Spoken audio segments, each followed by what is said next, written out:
أعوذ بالله من الشيطان الرجيم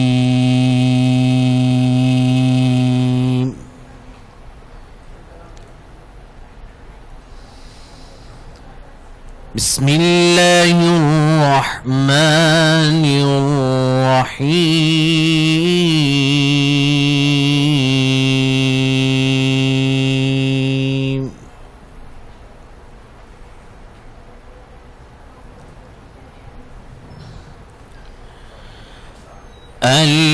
الحمد لله الذي وهب لي على الكبر إسماعيل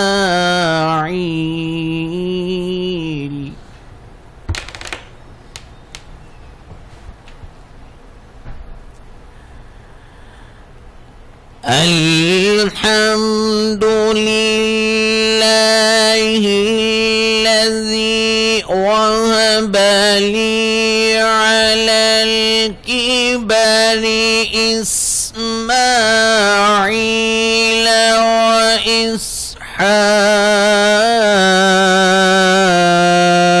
وإسحاق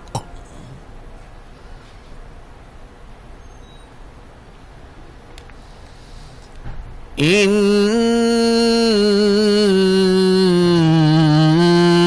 ربي لسميع الدعاء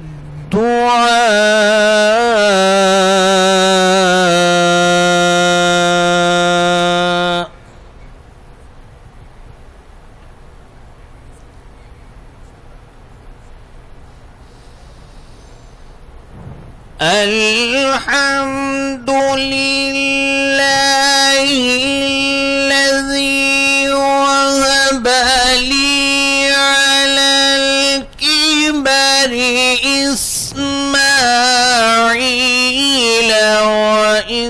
وإسحاق إن ربي لسميع الدعاء. سبحان اللہ. إن ربي لسميع الدعاء.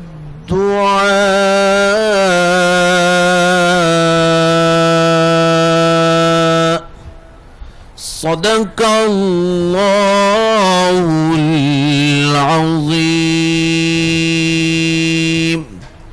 وصدق رسوله النبي الكريم الأمين. ماشاءاللہ جزاک اللہ. کیا قاری عبدالوحید صاحب کتنی خوبصورت آواز میں تلاوت قرآن مجید کر رہے تھے. تو یقیناً ادھر سے پتہ چلتا ہے کہ جو نور سلطان ہیں ان کی صرف محنت نہیں بلکہ والدین کی جو تربیت ہے اس کا نتیجہ ہے. تو یقیناً قاری صاحب یہ جو بچہ ہے آپ کی اتنی پیاری آواز ہے تو کل کو یہ بھی آپ کا نام ضرور روشن کرے گا اور آپ کے نقش قدم پہ چلے گا. اور یقیناً وراثت تو ہوتی ہے, اس کو یہ آواز وراثت میں تو ملی ہے, لیکن جو آپ نے اس کو راستہ ابھی سے ایک بتا دیا ہے کہ تمہارا راستہ یہ ہے اور تم نے اسی راستے پر چلنا ہے. اور یقیناً دنیا میں بھی آپ کے لیے بھلائی ہے اور آخرت میں بھی آپ کے لیے بھلائی ہے. اللہ تعالیٰ آپ کو بھی سلامت رکھے, نور سلطان کو بھی سلامت رکھے اور ان کو جو ہے ثابت قدم رکھے. میں بار بار یہی دعا کر رہی ہوں اور قرآن حکیم کو پڑھنے, سمجھنے اور اس پر عمل کرنے کی توفیق عطا فرمائے. ناظرین, اللہ تعالیٰ سے یہ دعا ہے کہ اللہ تعالیٰ ہم سب کو قرآن پاک پڑھنے, سمجھنے اور اس پر عمل کرنے کی بھی توفیق عطا فرمائے, کیونکہ عمل کرنا مشکل ہے لیکن ناممکن نہیں ہے. دنیا میں کوئی چیز بھی ناممکن نہیں ہے. قاری صاحب بہت شکریہ, آپ تشریف لے کر آئے, آپ نے اپنا قیمتی وقت ہمیں دیا. اور نور سلطان کا بہت شکریہ. نور سلطان, آپ کی پیاری سی مسکراہٹ, اللہ تعالیٰ اس مسکراہٹ کو ہمیشہ سلامت رکھے. بالکل. تو یقیناً مہنور یہ جو بچے کی اتنی پیاری تلاوت سن کے دل کو سکون آ گیا, جو ہمارا سٹاف ہے وہ بھی گونج اٹھا, خوش ہو رہے ہیں, مسکرا رہے ہیں سب, اور اچھا لگ رہا ہے اس وقت ان کو دیکھ کر. اور ننا مہمان ہے اسٹوڈیو میں نا ہمارے ساتھ آج, جی تو کتنا اچھا لگ رہا ہے. جی بالکل, 7 سال کی عمر ہے, اللہ تعالیٰ سلامت رکھے. فہیم, مزید آپ اب کیا کہنا چاہیں گے عید کے حوالے سے؟ کچھ تو بات چیت کریں. مہنور, جو لڑکوں کی تیاری ہے وہ تو ایک دن میں کمپلیٹ ہو جاتی ہے. آپ بتائیں آپ کی تیاری کہاں تک پہنچی ہے, کیا کیا خریدا ہے؟ بتاؤں گی. تفصیل میں یہی ہے کہ ابھی کپڑے سل کر نہیں آئے, جوتا رہتا ہے, اور جیسے کہ چوڑیاں ہوتی ہیں ہم اس کو پہنتے ہیں. تو لیکن میں نے عموماً دیکھا ہے کہ جو لڑکیاں ان کی جو شاپنگ ہے وہ کمپلیٹ ہوتی نہیں ہے, وہ چاند رات تک. بالکل, دیکھیں کبھی ان کی چوڑیاں رہ گئی ہیں, کبھی ان کی مہندی لگوانے والی رہ گئی ہے. بالکل ایسا, مہندی تو چاند رات تک ہی جاری, چاند رات والے دن ہی لگتی ہے ہاتھوں کو. کچھ نا وہ لڑکیاں میچنگ بڑی کرتی ہیں, میچنگ دوپٹہ چاہیے, میچنگ شوز چاہیے. بالکل, بہن لگتا ہے بہنوں کے ساتھ رہتے ہیں. ہاں بالکل, میری 3 بہنیں ہیں ماشاءاللہ گھر میں نا. تو جب میں اسٹڈی کرتا تھا تو ساری مطلب شاپنگ میں اپنی بہنوں کے لیے لے کے جاتا تھا, یہاں تک کہ جو ان کے جو چھوٹے بچے ہیں ان کی بھی جو سارے کپڑے تھے وہ میں مطلب لے کے جاتا تھا بازار سے, وہ مجھے بیچتی تھی کہ آپ پسند کریں. مجھے بہت ایکسپیرینس ہے اس بات کا نا. ہاں, اس بار مجھے لگتا ہے مجھے آپ کو ساتھ لے جانا چاہیے. جی بالکل, مجھے ساتھ لے جائیے گا, کوئی مسئلہ نہیں, میری بہن ہے. چھوٹے بھائی ہیں اور یقیناً آپ میری ضرور ہیلپ کریں گے. جی جی بالکل ایسے ہی ہے, کیونکہ میرے پہ کام کا اتنا برڈن ہوتا ہے اکثر, گھر کا کام اور یہاں جاب بھی, تو میں اس حوالے سے اس وجہ سے نہیں کر پاتی اپنا کام. تو اس کا مطلب ہے یہ ذمہ آپ کے میں لگا. جی جی بالکل ایسے ہی ہے, کیونکہ میں نے تو ابھی آپ ہی لوگوں کی شاپنگ کرنی ہے تھوڑی سی نا. تو ابھی کل بھی کال آئی ہوئی تھی گھر سے کہ شاپنگ کرنے جانا ہے. میں کہ آپ خود کر لیں, ابھی تو ہمارے پاس چھٹی نہیں ابھی مل رہی. تو یقیناً اگر آپ نے جانا تو چلیں گے آپ کے ساتھ. جی انشاءاللہ بالکل ہم جائیں گے. اور یہ اب ہم جس طرح سے ہم اپنے موضوعات کی طرف آتے ہیں، رمضان المبارک کا آخری عشرہ ہے اور ہمارے پاس بہت کم وقت رہ گیا فہیم. جی بالکل 5 روزے باقی ہیں. ہم جتنا اس میں رحمتیں اور برکتیں سمیٹ سکتے ہیں، جتنی رحمتیں اور برکتیں سمیٹ سکتے ہیں اتنی کم ہیں. اور ناظرین یہ میں یہاں پہ ضرور کہنا چاہوں گی کہ عشرہ مغفرت کے بعد جہنم سے پناہ کا جو عشرہ ہے، اللہم اجرنا من النار، ہمیں اللہ تعالیٰ سے دعا کرنی چاہیے. فہیم میں یہ سوچتی ہوں اکثر کہ ہم انسان جو ہیں ہم ہمیشہ کے لیے یہاں پہ نہیں ہیں. یقیناً آپ نے بھی اور میں نے بھی، ہم دونوں نے کتنے ہی لوگوں کو اس دنیا سے جاتے ہوئے دیکھا. کتنے ہی ایسے لوگ تھے جو رمضان المبارک کا انتظار کر رہے تھے لیکن اس سے قبل ہی وہ اس دنیا سے چلے گئے. ٹھیک ہے، اور کئی لوگ ایسے تھے جو رمضان المبارک کے دوران اس دنیا سے چلے گئے. تو اگر ہم دیکھیں تو ہمارے پاس کتنا خوبصورت وقت ہے. ہم اس وقت سانس لے رہے ہیں اور ہم اللہ تعالیٰ سے دعا کر سکتے ہیں، مغفرت کے التجا کر سکتے ہیں، اپنی آخرت کو سنوار سکتے ہیں قبر کے عذاب سے جو ہماری عقلی دنیا ہے. یہ تو ادھر بالکل عارضی ہے سب کچھ. بالکل مہنور ایسی ہی ہے. یہ جو زندگی ہے عارضی ہے. کتنے لوگ تھے جو ہمارے ساتھ پچھلے عید پہ تھے تو اس بھی عید پہ ہمارے ساتھ نہیں ہے. تو ہمیں اپنی آخرت کے لیے تیاری کرنی چاہیے کہ ہمیں بھی ان کی طرف جانا ہے تو اپنی تیاری کرنی چاہیے. بالکل ایسا ہی ہے. ناظرین ہم ٹرانسمیشن کو آگے بڑھائیں گے اور ہمارے ساتھ مہمان موجود ہیں علامہ محمد افتخار گولروی صاحب. بہت شکریہ علامہ صاحب آپ تشریف لے کے آئے. اور ہمارے ساتھ نعت خواں موجود ہیں قاری صابر حسین نقشبندی صاحب. بہت شکریہ آپ تشریف لے کے آئے. سب سے پہلے علامہ صاحب ہم آپ کی جانب جائیں گے اور آج جیسا کہ ہمارا موضوع ہے والدین کا کردار اور اولاد کی تربیت، اور سوشل میڈیا کا جو دور ہے اس میں اور جو یہ جانزیز ہیں ان کی تربیت کے حوالے سے بھی ہم بات کریں گے. اور کتنا مشکل والدین کے لیے آج یہ کتنا مشکل ہے اولاد کی تربیت کرنا.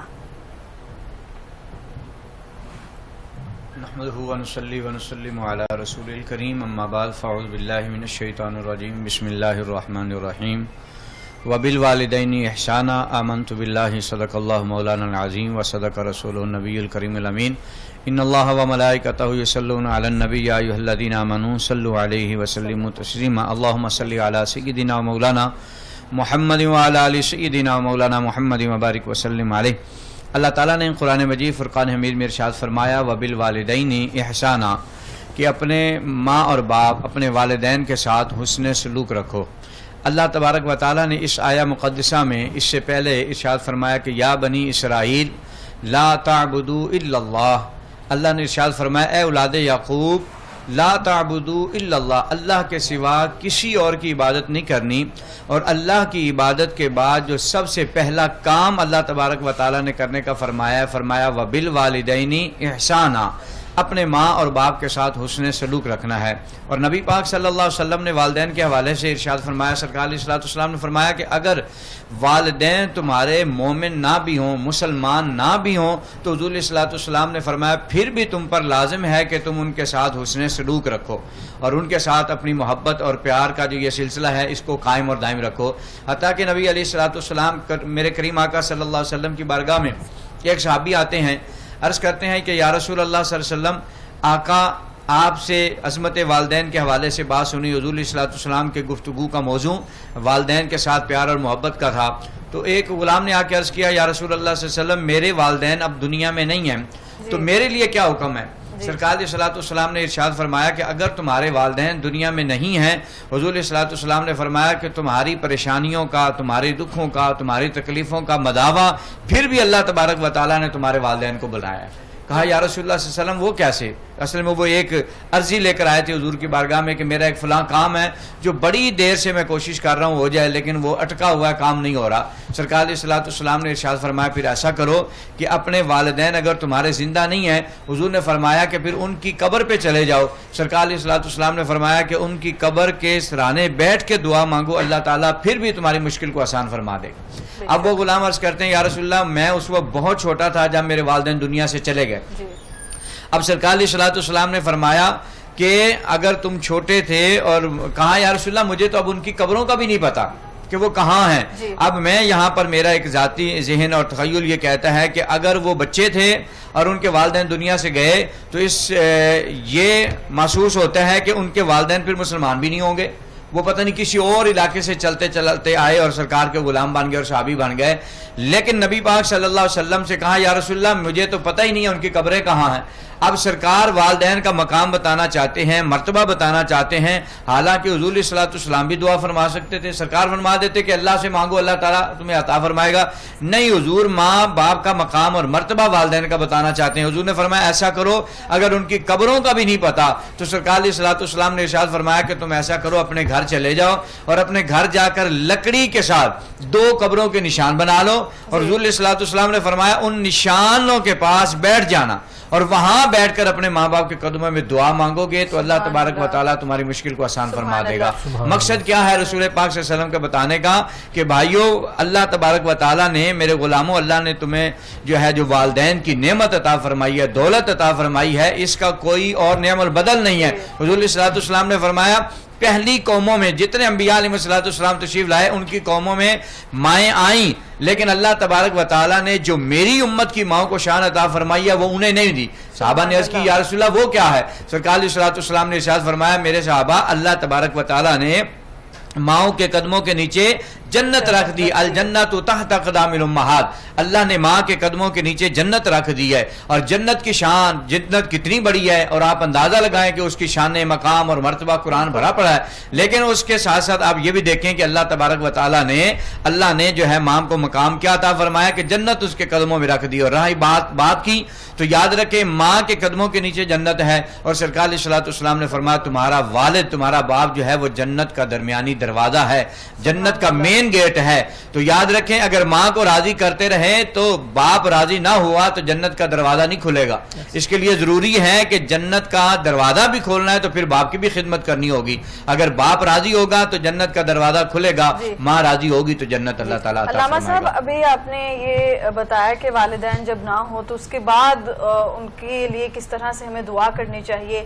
تو ایک جگہ پہ یہ بھی آتا ہے کہ جب والدین اگر نہیں ہیں اور ان کے کوئی عزیز موجود ہیں ان کے ساتھ حسن سلوک کا کیا معاملہ ہمیں کرنا چاہیے, ان کے دوستوں کے ساتھ, ان کے بہن بھائیوں کے ساتھ, اس حوالے سے بھی بتائیے. جی نبی پاک صلی اللہ علیہ وسلم کا ایک تو اس کے ساتھ ساتھ فرمان سن لیں کہ جن کے والدین دنیا سے گئے اور سرکار کی بارگاہ میں وہ صحابہ بیٹھے تھے, صحابہ نے عرض کی یا رسول اللہ صلی اللہ علیہ وسلم آقا اگر ہمارے والدین دنیا سے چلے گئے ہیں تو یا رسول اللہ ہم ماں باپ کی زیارت کا اگر ثواب لینا چاہیں جو اللہ تعالیٰ نے حج اور عمرے کی سعادتیں رکھی ہیں کہ جو والدین کی زیارت کرتا ہے اللہ اسے حج مقبول کا ثواب عطا فرماتا ہے. تو یا رسول اللہ ہم سے اب والدین جدا ہو گئے تو یہ ایک خاص پوائنٹ ہے اور ایک خاص نبی پاک صلی اللہ علیہ وسلم کا بتایا وظیفہ ہے جو میں آپ سے شیئر کر رہا ہوں. نبی پاک صلی اللہ علیہ وسلم نے ارشاد فرمایا کہ جو اپنے والدین کے زیارت کا ثواب لینا چاہتے ہیں نا حج مقبول کا, حضور علیہ الصلوۃ والسلام نے ارشاد فرمایا وہ مغرب کی نماز کے بعد جو ہے وہ 2 رکعت نماز کر کے 6 نوافل ادا کریں اور 6 نوافل ادا کرنے کے بعد سلام پھیر کے ہاتھ اٹھائیں دعا کے لیے اور اس کا ثواب اپنے والدین کی روح کو پیش کر دیں. اللہ تبارک و تعالیٰ انہیں جو ہے ماں باپ کی زیارت یعنی حج مقبول کا ثواب عطا فرما دے گا. دوسرا اس میں آپ کا سوال تھا کہ آیا کہ والدین اگر دنیا سے چلے گئے ہیں تو ہمیں نبی پاک صلی اللہ علیہ وسلم کا طریقہ کار جو ملتا ہے وہ یہی ہے کہ حضور علیہ الصلوۃ والسلام نے فرمایا اپنی ماں کی جو سہیلیاں ہیں ان کے ساتھ بھی وہی محبت رکھو جو اپنی والدہ کے ساتھ ہی. اب آپ کے باپ کے جو دوست ہیں آپ کے تایا ہیں یا چچا ہیں ان کے ساتھ بھی حسن سلوک رکھو, ان کے ساتھ بھی وہی محبت کرو, وہی پیار کرو. اللہ تبارک و تعالیٰ جو ہے تمہیں والدین کے مقام اور مرتبہ جو وہ عطا فرماتا ہے وہی ثواب وہی اجر تمہیں یہاں ملے گا. حتیٰ کہ نبی پاک صلی اللہ علیہ وسلم اپنی اہلیہ محترمہ تمام مومنوں کی ماں حضرت سیدہ خدیجہ الکبریٰ رضی اللہ تعالیٰ عنہ, آپ کے وصال کے بعد نبی پاک صلی اللہ علیہ وسلم حضرت خدیجہ الکبریٰ کی سہیلیوں کے ہاں جو ہے وہ تحفے بھیجا کرتے تھے, ان کی خدمت کیا کرتے تھے اور ان کے طرف جو ہے وہ تحائف نبی پاک صلی اللہ علیہ وسلم بھیجتے تھے. کس لیے؟ حضور علیہ الصلوۃ والسلام نے ارشاد فرمایا کہ یہ خدیجہ الکبریٰ کی سہیلیاں ہیں. تو یہ بھی ایک اسلام نے طریقہ کار ہمیں دیا ہے کہ اگر آپ کے بڑے دنیا سے چلے گئے ہیں تو آپ ان سے محبت اور پیار کرنے والوں کے ساتھ ساتھ پیار کریں, اللہ اس کا بھی آپ کو اجر عطا فرمائے. جی بے شک. والدین کی جو زیارت ہے وہ حج مقبول کے برابر ہے. کتنی بڑی بات ہے, اور ہمیں والدین کے ساتھ ہم جتنا ان سے جتنی محبت کریں اور جتنا حسن سلوک کریں اتنا کم ہے. ہم علامہ صاحب آپ کی جانب آئیں گے, لیکن صابر حسین ہمارے ساتھ موجود ہیں. ہم ان سے گزارش کریں گے نعت رسول مقبول صلی اللہ علیہ وآلہ وسلم ہمیں سنا دیں.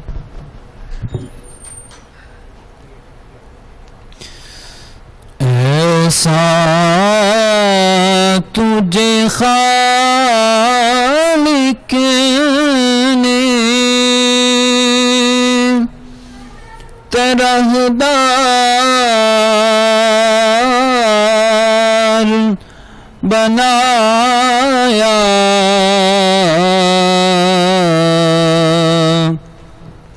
ایسا تجھے خالق نے طرحدار بنایا, یوسف کو تیرا طالب دیدار بنایا,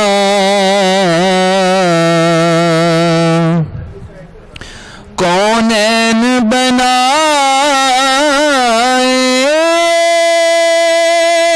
گئے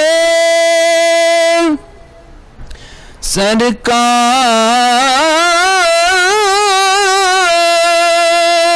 کی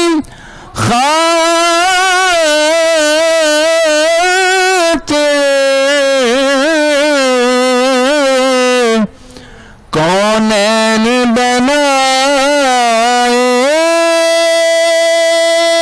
گئے سرکار کی خاطر,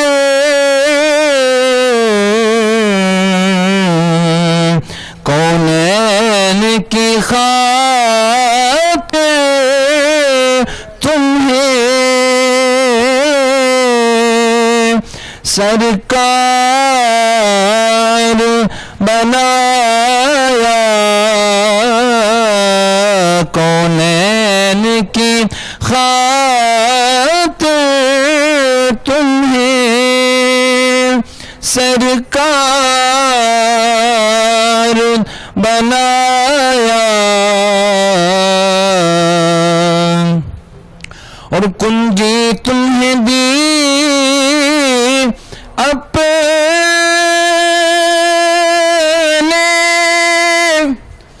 خزانوں کی خدا نے, کنجی تمہیں دی اپنے خزانوں کی خدا نے, تم محبوب تو کیا مالکوں مختار بنایا, ایسا تجھے خالق نے طرحدار بنایا. سبحان اللہ, سبحان اللہ, ماشاء اللہ, کیا خوبصورت آواز میں کلام پیش کر رہے تھے. بالکل حضرت حسن رضا بریلوی رحمۃ اللہ علیہ کا یہ کلام ہے. ایسا تجھے خالق نے طرحدار بنایا, یوسف کو تیرا طالب دیدار بنایا, کونین بنائے گئے سرکار کی خاطر, کونین بنائے گئے سرکار کی خاطر, کونین کی خاطر تمہیں سرکار بنایا. کس قدر خوبصورت اظہار ہے حضرت حسن رضا بریلوی رحمۃ اللہ علیہ نے اس کلام میں کیا ہے فہیم. اور ہم رسول اللہ صلی اللہ علیہ وآلہ وسلم کی شان اقدس شاید جب ہم یہ نام لینے لگتے ہیں، جب ہم ان کی شان کے متعلق کچھ کہنے لگتے ہیں تو زبان وہیں شل ہو جاتی ہے، اور شاید ایسا ہونا بھی چاہیے، کیونکہ ہم اس قابل نہیں ہیں کہ ہم نبی پاک صلی اللہ علیہ وآلہ وسلم کی مدحت کر سکیں۔ ناظرین، علامہ صاحب کی جانب ہم جائیں گے، اور علامہ صاحب میرا جو آپ سے سوال ہے وہ یہ ہے کہ سوشل میڈیا کے دور میں والدین اپنی اولاد کی تربیت کس طرح سے کر سکتے ہیں؟ جی بسم اللہ الرحمن الرحیم، یہ بڑا خوبصورت سوال ہے، اور اس وقت جو ہے ہم بڑوں سے بچے جو ہیں وہ زیادہ سوشل میڈیا کے ساتھ جو ہے وہ اٹیچ ہیں، اور اللہ تعالیٰ سے اس معاشرے اور اس دور میں تو یہ کہوں گا کہ اللہ سے ہم خصوصی دعا بھی کیا کریں کہ اللہ تبارک و تعالیٰ جو ہے وہ ہماری اولادوں کو نیک لائق بنائے، اور اپنی خصوصی دعاؤں میں اپنی اولاد کے لیے دعائیں مانگا کریں۔ اس کے لیے میں خصائص علی حضرت مولا علی شیر خدا رضی اللہ تعالیٰ عنہ کی شان پہ لکھی گئی کتاب، اور امام نسائی رحمۃ اللہ تعالیٰ نے اس کو لکھا، اور اس کتاب کے لکھنے کی وجہ سے امام نسائی علیہ رحمہ کو جو ہے وہ شہید بھی کر دیا گیا۔ اس میں نبی پاک صلی اللہ علیہ وسلم کے جو ہے اسوہ حسنہ ہم نے اپنی اولاد کی تربیت کرنی ہے تو کیسے کرنی ہے۔ رسول پاک صلی اللہ علیہ وسلم ابتدائی اسلام ہے، اور ملک شام سے ایک شخص جو ہے وہ سفر کرتا کرتا مکہ پاک کی منڈی میں آیا، یہاں اس نے تجارت کی۔ جب خرید و فروخت کے معاملات مکمل ہو گئے تو سوچنے لگا کہ یہاں میرے ایک دوست رہتے ہیں جن کا نام جناب ابو طالب ہے، تو کیوں نہ میں کاروبار سے اپنے تجارت سے فارغ ہو گیا ہوں تو میں جاتے جاتے واپسی پر چونکہ ان سے ملاقات کرتا جاؤں۔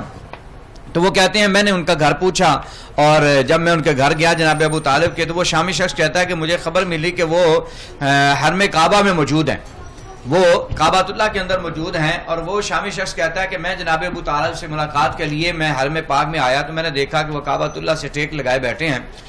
ہم ملاقات کی ہم نے، اور آپس میں گفت و شنید چل رہی تھی کہ ہم نے دیکھا کہ ایک حسین چہرے والا نوجوان حرم کعبہ میں داخل ہوا ہے۔ اب جیسے ہی وہ حرم کعبہ میں داخل ہوا، امام نسائی نے اس حدیث پاک کو لکھا ہے کہ اس نے آ کے اللہ اکبر کی اور نماز پڑھنا شروع کر دی۔ اب جب انہوں نے نماز پڑھنا شروع کی تو وہ شامی شخص کہتا ہے اسلام سے میرا تعارف نہیں تھا، نماز سے میرا تعارف نہیں تھا، مجھے نہیں سمجھ لگی، لیکن آنے والا بڑے حسین چہرے والا تھا، بڑا خوبصورت تھا، حسن و جمال کا پیکر تھا، اور آیا وہ اور حرم میں اس نے نماز شروع کر دی۔ اب وہ کہتے ہیں کہ میں نے اپنے اس دوست جناب ابو طالب سے پوچھا کہ یار بتائیے تو صحیح یہ شخص کون ہے؟ انہوں نے جواب دیا کہ تمہیں نہیں پتا، یہ اللہ کے آخری نبی محمد الرسول اللہ صلی اللہ علیہ وسلم ہیں، اور کیا کر رہے ہیں؟ یہ اللہ کی بارگاہ میں اللہ کی نماز ادا کر رہے ہیں۔ اب وہ کہتے ہیں اس بات پہ جو ہے وہ تبصرہ شروع ہو گیا حضور علیہ الصلوۃ والسلام کی شانوں پہ، حضور کے مقام اور مرتبے پہ۔ تھوڑی دیر بعد دیکھا کہ ایک 10 یا 11 سال کا بچہ دوڑا آیا، اور وہ بھی آ کر رسول پاک صلی اللہ علیہ وسلم کی بارگاہ میں حضور کے پیچھے کھڑا ہو کے وہ بھی نماز پڑھنے لگے۔ اب جو ہے پوچھا گیا جناب ابو طالب سے، اس شامی شخص نے پوچھا بتائیے یہ کون ہے؟ تو انہوں نے جواب میں کہا کہ یہ علی ہے، میرا بیٹا ہے، اور اس نے ہی ابھی محمد صلی اللہ علیہ وسلم کا کلمہ پڑھا ہے، اور یہ بھی حضور کے پیچھے نماز پڑھ رہے ہیں۔ تھوڑی دیر کے بعد دیکھا کہ ایک خاتون آتی ہیں، اور وہ بھی آ کے رسول پاک صلی اللہ علیہ وسلم کے پیچھے کھڑے ہو کے وہ بھی نماز پڑھنے لگ جاتی۔ اب شامی شخص پوچھتا ہے جناب ابو طالب سے بتائیے یہ کون ہے؟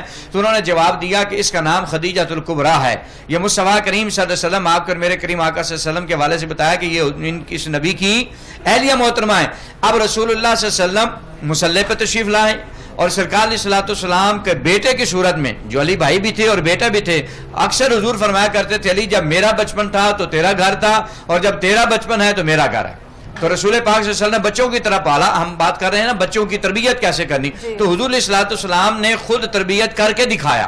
حضور علیہ الصلوۃ والسلام نے خود کو مصلی پر پہلے پیش کیا، پھر جو ہے وہ بیٹے کی صورت میں مولا علی شیر خدا پیچھے آ کے کھڑے ہوئے ہیں، پھر بیوی کی صورت میں جو ہے وہ حضرت خدیجۃ الکبریٰ رضی اللہ تعالیٰ پیچھے آگے کھڑی ہوئی۔ جب یہ نقشہ بنا نا گھر میں حرم کعبہ میں کہ پہلے رسول اللہ صلی اللہ علیہ وسلم نے خود اپنے آپ کو اللہ کی بارگاہ میں پیش کیا، پھر اپنے بیٹے کو یعنی کہ علی کو پیش کیا، پھر اپنی زوجہ کو جناب حضرت خدیجۃ الکبریٰ کو پیش کیا۔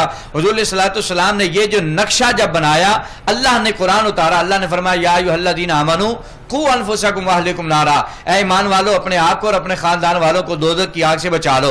اللہ تبارک و تعالیٰ نے اس وقت یہ آیت اتاری، اب اللہ کے نبی تو نہیں نا دوزخ کی آگ سے بچے، وہ تو گناہوں سے پاک ہیں، خطاؤں سے پاک ہے، یہ پیغام امت کو دینا تھا یہ پیغام امت تک پہنچانا تھا کہ اے ایمان والو اپنے آپ کو دیکھو، جیسے محبوب نے اپنے آپ کو مصلی پہ کھڑا کیا نا، تم بھی گھر کے سردار ہو، تم بھی اپنے بچوں کے جو ہے باپ ہو، تم بھی اپنے آپ کو مصلی پہ لاؤ، اور پھر خود جب مصلی پہ آ جاؤ گے تو پھر بچے جیسے مولا علی شیر خدا پیچھے کھڑے ہوئے، تم اپنے بچوں کو اسی طرح سے پیچھے کھڑا کرو، اور جیسے حضرت خدیجہ الکبریٰ مومنوں کی ماں کے کھڑی ہوئی ہیں، اسی طرح تمہاری مائیں بھی مصلوں پہ آ کر جو ہے پیچھے کھڑی ہوں، اور جب پھر اللہ کی بارگاہ میں سر سجدے میں رکھو گے، اللہ تبارک و تعالیٰ ان سجدوں کی برکت سے اللہ تبارک و تعالیٰ جو ہے تمہاری اولاد کا بھی بیڑا پار فرمائے گا، ان کی بھی تربیت ہو جائے گی۔ اور اگر مجھے اجازت دے تو میں اس کے ساتھ ایک بات شامل کر لوں جی ضرور، کہ ہمیں تربیت اولاد جو ہے یہ بہت ضروری ہے، اور سرکار علیہ الصلوۃ والسلام نے خود اپنی ذات کو نمونہ پیش کیا ہے، جیسے خود مصلی پہ آئے، بچے کو پیچھے کھڑا کیا، بیوی کو پیچھے کھڑا کیا۔ اب اگر ہم نہیں کرتے ایسا تو پھر اس کا نقصان کیا ہوگا؟ اگر ہم کیا ہیں، ہم خود تو بیٹھے ہوتے ہیں گھر میں، ہم بچوں کو کہہ رہے ہوتے ہیں تم نماز پڑھ لو، بچوں کو کہہ رہے ہوتے ہیں تم قرآن پڑھ لو، بچوں کو کہہ رہے ہوتے ہیں تم فلاں کام کر لو، حتیٰ کہ ہم خود نہیں کر رہے ہوتے، بچوں سے کروا رہے ہوتے ہیں، بلکہ خود ہم بچوں سے جھوٹ بلوا رہے ہوتے ہیں۔ کال کسی کی آ جائے اور ہم نے اگر کال نہیں اٹھانی تو ہم کیا کہتے ہیں؟ ہم کہتے ہیں کہ بیٹا انہیں کہہ دو کہ پاپا سوئے ہیں، یا بابا مصروف ہیں، یا باہر نکلے ہوئے ہیں، یا دروازے پہ کوئی آ جاتا ہے تو ہم اسی طرح سے کہہ دیتے ہیں اگر فلاں ہو، یا آ کے اندر پیغام دیا جائے تو کہنا کہ اگر نہیں اس سے ملاقات کرنا چاہتے تو کہہ دیتے ہیں کہ انہیں کہو کہ گھر میں نہیں ہے۔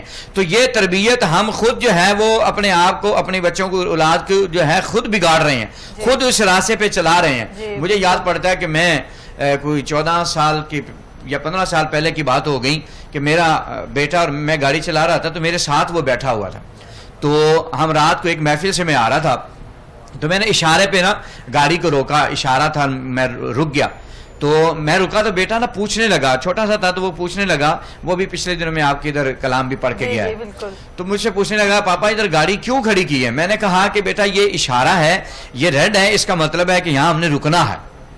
اچھا یہ میں نے ایسے مطلب ہم رک گئے، میں نے اس کو سمجھا دیا گرین اشارہ ہو تو یہ کرتے ہیں، ریڈ ہو تو یہ کرتے ہیں، تو اب اس کو میں نے سمجھا دیا۔ کچھ دنوں کے بعد ہم رات کو محفل سے آ رہے تھے اور رات کے 2-3 کا ٹائم تھا، تو اشارہ تھا، ریڈ لگا ہوا تھا، لیکن میں نے نہ گاڑی روکی نہیں اور میں اسی ڈرائیو کرتا ہوا آگے نکل گیا۔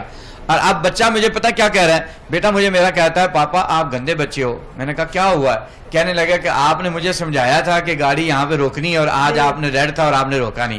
تو میرے اندر یہ احساس پیدا ہوا اس وقت کہ ہم نے اپنے بچوں کو کے سامنے جو ہے اپنا جو آپ بھی اچھے طریقے سے پیش کرنا ہے۔ میں حضرت عمر کی بات عرض کر کے اجازت چاہوں گا، حضرت فاروق اعظم رضی اللہ تعالیٰ کہ ہم نے تربیت کرنی ہے، اگر اولاد کی ہم خود تربیت نہیں کریں گے تو پھر ہوگا کیا؟ حضرت فاروق اعظم کے پاس ایک شخص آیا، آ کے کہنے لگا حضور میرا بیٹا جو ہے وہ بہت تنگ کرتا ہے، بات نہیں مانتا اور ہر طرح سے پریشان کرتا ہے، تو آپ جو ہے اس کو بلوائیں اور اس کو تھوڑا سا سمجھا دیں اور اس کو ڈانٹیں تاکہ جو ہے وہ اس کی بات سمجھ میں آ جائے۔ حضرت جناب فاروق اعظم نے اس کے بیٹے کو بلوایا، اب اس کے بیٹے کو بلوایا گیا اور آپ نے اس کو جو ہے تسلی بخش جو ہے اس کا علاج کیا، اس کو آپ نے ڈانٹا، اس کو سمجھایا کہ بھائی تمہارا باپ تمہاری شکایت لے کر آیا تو کیوں ان کی بات نہیں مانتے ہو؟ اب یہ ساری باتیں وہ بیٹا خاموشی سے سر نیچے کر کے سنتا رہا۔ جب حضرت فاروق اعظم خاموش ہوئے نا تو اس وقت جو ہے وہ بیٹا کہنے لگا حضور اگر اجازت ہو تو میں بھی کچھ بول لوں، اگر اجازت دیں تو میں بھی کچھ بولنا چاہتا ہوں۔ اب اس وقت جو ہے فاروق اعظم نے، حضرت عمر نے فرمایا کہ اچھا تم بولو کیا بولنا چاہتے ہو۔ اب یہاں سے بھی ہمیں بطور والدین توجہ کرنی چاہیے۔ اب اس بچے نے جو پہلا سوال کیا، اس نے کہا امیر المومنین سب سے پہلے میرے والد سے پوچھئے کیا اس نے مجھے قرآن پڑھایا، کیا اس نے مجھے نبی پاک کی حدیث پڑھائی ہے؟ اب جب یہ حضرت فاروق اعظم نے سوال کر دیا نا پھر باپ سے کہ بتاؤ بھئی جو بچہ کہہ رہا ہے تم نے اسے قرآن و حدیث پڑھایا ہے، اس پر جو ہے اب وہ بچہ جو ہے باپ نے سر جھکا لیا اور کہنے لگا کہ حضور میں نے اس کو نہیں پڑھایا۔ پھر کہا اب میرے والد سے پوچھئے اس نے میرا نام کیا رکھا ہوا ہے؟ تو پوچھا گیا کیا نام رکھا ہے؟ تو کہا میں نے اس کا نام جال رکھا ہوا ہے۔ جال کا مطلب ہوتا ہے چمگادڑ، میں نے اس کا نام جال رکھا ہوا۔ اب حضرت عمر کو جلال آیا اور حضرت فاروق اعظم رضی اللہ تعالیٰ آپ نے فرمایا کہ بھائی کاش تو نے اس کا نام عبداللہ رکھا ہوتا اور سارا دن اس کو عبداللہ کہہ کر پکارتے تو اللہ کا بندہ ہونے کا اثر اس کے اندر آ جاتا۔ جب تو نے قرآن نہیں پڑھایا، حدیث نہیں پڑھائی اور اس کا نام اتنا برا رکھا ہوا ہے تو پھر کس بات کا تم صلہ مانگتے ہو؟ نہ قرآن و حدیث پڑھایا، نہ تربیت کی، نہ اچھا نام رکھا۔ علامہ صاحب میں آپ سے یہ جاننا چاہوں گا کہ یہ دور حاضر میں اکثر نوجوان اپنے والدین کے ساتھ بدسلوکی سے پیش آتے ہیں، حالانکہ والدین نے ان کے لیے پوری زندگی وقف کی ہوتی ہے، ان کے اس کے حوالے سے آپ کیا کہنا چاہیں گے؟ جی اس کے حوالے سے میں یہی عرض کروں گا کہ ہماری اس نوجوان نسل کو اپنے والدین کی طرف توجہ کرنی چاہیے، اپنے والدین کے ساتھ محبت کرنی چاہیے۔ رسول پاک صلی اللہ علیہ وسلم نے ارشاد فرمایا تمہارا باپ چاہے جتنا بھی بوڑھا ہو گیا ہے وہ تمہارا باپ ہی ہے۔ اور سرکار علیہ الصلوۃ والسلام کی بارگاہ میں ایک مسئلہ پیش کیا گیا، ایک بزرگ نے، ایک نوجوان نے آ کر کہا یا رسول اللہ صلی اللہ علیہ وسلم، آقا بات یہ ہے کہ میں سارا مہینہ محنت کرتا ہوں، میری جب تنخواہ آتی ہے تو میں اپنے والد کے ہاتھ پہ رکھتا ہوں، تو میرا والد جو ہے وہ ساری تنخواہ خود ہی استعمال کر لیتا ہے، یا رسول اللہ صلی اللہ علیہ وسلم انہیں سمجھائیے، آپ مہربانی فرمائیں انہیں سمجھائیں، اب یہ کون ہے بیٹا جو بڑا ہے، جوان ہے، بال بچوں والا ہے؟ تو کہتا ہے یا رسول اللہ میرے بھی بچے ہیں، میری بیوی بھی ہے، میرے اخراجات بھی ہیں، لیکن میرے والد صاحب جو ہے وہ میری بہنوں میں تقسیم کر دیتے ہیں، خود رکھ لیتے ہیں اور اپنی مرضی سے تقسیم کرتے ہیں، یا رسول اللہ صلی اللہ علیہ وسلم کچھ بتائے تو صحیح، مجھے اس مسئلے کا حل بتائیں۔ تو سرکار علیہ الصلوۃ والسلام نے جب سنا تو حضور علیہ الصلوۃ والسلام نے فرمایا کہ اس کے باپ کو بلایا جائے، اور حضور علیہ الصلوۃ والسلام کی بارگاہ میں وہ بزرگ جو ہے لاٹھی ٹیکتا ٹیکتا سرکار علیہ الصلوۃ والسلام کی بارگاہ میں آیا، اور یہ پیغام اسے ملا تھا کہ تمہارے بیٹے نے نبی پاک صلی اللہ علیہ وسلم کی بارگاہ میں شکایت لگائی ہے اور اس لیے تمہیں بلایا جا رہا ہے۔ اب وہ جو ہے ساتھ آ رہا تھا، ساتھ دل ہی دل میں سوچ رہا تھا کہ آج میرا بیٹا کیا اتنا بڑا ہو گیا ہے کہ آج میری شکایت رسول پاک صلی اللہ علیہ وسلم کی بارگاہ میں لے کے چلا گیا۔ اب دیکھیں بچہ جوان بچے والا ہے، بال بچوں والا ہے، لیکن رسول پاک صلی اللہ علیہ وسلم کا انداز دیکھیے تربیت کا، وہ کیسے کر رہے ہیں۔ اور رسول پاک صلی اللہ علیہ وسلم کی بارگاہ میں وہ بابا جی جب آئے نا، سرکار علیہ الصلوۃ والسلام کے صحابی وہ آئے تو دل میں سوچتے آئے کہ اب میرا بچہ اتنا بڑا ہو گیا ہے، اس نے رسول پاک کو شکایت لگا دی ہے، اور کچھ اشعار اس کے دل میں سوچتا ہوا رسول پاک کی بارگاہ میں آیا۔ جب سرکار علیہ الصلوۃ والسلام کی بارگاہ میں آیا تو میرے غیب دان نبی صلی اللہ علیہ وسلم نے ارشاد فرمایا کہ اچھا پہلے تو میرے صحابی یہ بتاؤ جو راستے میں آتے ہوئے جو تم نے اشعار لکھے ہیں، جو کہے ہیں، حضور نے فرمایا وہ میں سناؤں یا تم سناؤ گے؟ تو سرکار علیہ الصلوۃ والسلام کی بارگاہ میں عرض کرتا ہے یا رسول اللہ وہ تو ابھی میرے کانوں نے بھی نہیں سنے، تو آپ وہاں تک کی بھی خبر رکھتے ہیں۔ اور سرکار علیہ الصلوۃ والسلام نے فرمایا تمہارا بیٹا یہ تمہاری شکایت کر رہا ہے۔ اب سرکار علیہ الصلوۃ والسلام نے جب بات ساری بزرگ کی سنی، صحابی اپنے بوڑھے صحابی کی بات کو سنا، اور نبی پاک صلی اللہ علیہ وسلم کے آنکھوں میں بھی آنسو آ گئے، وہ صحابی بھی رو رہے تھے اور حضور بھی رو رہے تھے۔ حضور علیہ الصلوۃ والسلام نے ایسے مٹھی کو بند کر کے سرکار علیہ الصلوۃ والسلام مکے کی شکل میں اس کے بیٹے کے سینے پہ مارا، اور سرکار علیہ الصلوۃ والسلام نے فرمایا تو مال کی بات کرتا ہے، تو بھی اپنے باپ کا ہے اور تیرا سارا مال بھی تیرے باپ کا ہے، جیسے چاہے تیرا باپ تمہیں استعمال کرے، جیسے چاہے تیرا باپ تیرا مال جی استعمال کرے۔ علامہ صاحب ہم مزید اسی حوالے سے بات کریں گے۔ ناظرین میں آپ کو یہاں پہ بتاتی چلوں کہ علامہ محمد عرفان قادری صاحب ہمارے ساتھ اس وقت موجود ہیں۔ بہت شکریہ علامہ صاحب، آپ تشریف لے کر آئے۔ علامہ صاحب ہماری جس طرح کی یہ گفتگو جاری ہے والدین کی تربیت اور اولاد کا حسن سلوک اور سوشل میڈیا کا جو دور ہے، خاص کر جو جین زیز ہیں، اور کس طرح سے وہ والدین کے ساتھ ابھی جس طرح میرے کو ہوسٹ نے بھی یہ بات کی کہ نوجوان آج اپنے والدین کی اس طرح سے عزت نہیں کرتے، تو دوسری یہ بات کہ سوشل میڈیا کے دور میں والدین کس طرح سے اولاد کی تربیت کر سکتے ہیں؟ بسم اللہ الرحمن الرحیم، الحمدللہ والصلاة والسلام علی رسول اللہ، اما بعد فاعوذ باللہ من الشیطان الرجیم، بسم اللہ الرحمن الرحیم۔ قال اللہ تبارک و تعالی فی القرآن المجید والفرقان الحمید، وَإِذْ قَالَ لُقْمَانُ لِابْنِهِ وَهُوَ يَعِظُهُ يَا بُنَيَّ لَا تُشْرِكْ بِاللَّهِ صدق اللہ مولانا العظیم۔ بلا تمہید میں جو ہمارا موضوع ہے اس کی طرف آتا ہوں، اس سے پہلے آپ کا شکر گزار بھی ہوں کہ آپ نے مجھے موقع دیا۔ تو آج کل یہ جو والدین کے حوالے سے اولاد کا جو مسئلہ ہے، یعنی ہر باپ کا، میں بطور ایک امام مسجد ہوں تو جمعہ بھی پڑھاتا ہوں، تو ہمارے پاس اکثر والدین یہ شکایات لے کر آتے ہیں کہ جو ہمارے بچے ہیں وہ ہمارا کہنا نہیں مانتے، ہماری جو عزت ہے وہ نہیں کرتے، اور خاص طور پر جب بچوں کی شادی کر دی جاتی ہے تو اس وقت وہ ایک ایسی کہہ لے کہ وہ عمر کا حصہ ہوتا ہے کہ جب والدین کو اپنے بچے کی ضرورت ہوتی ہے۔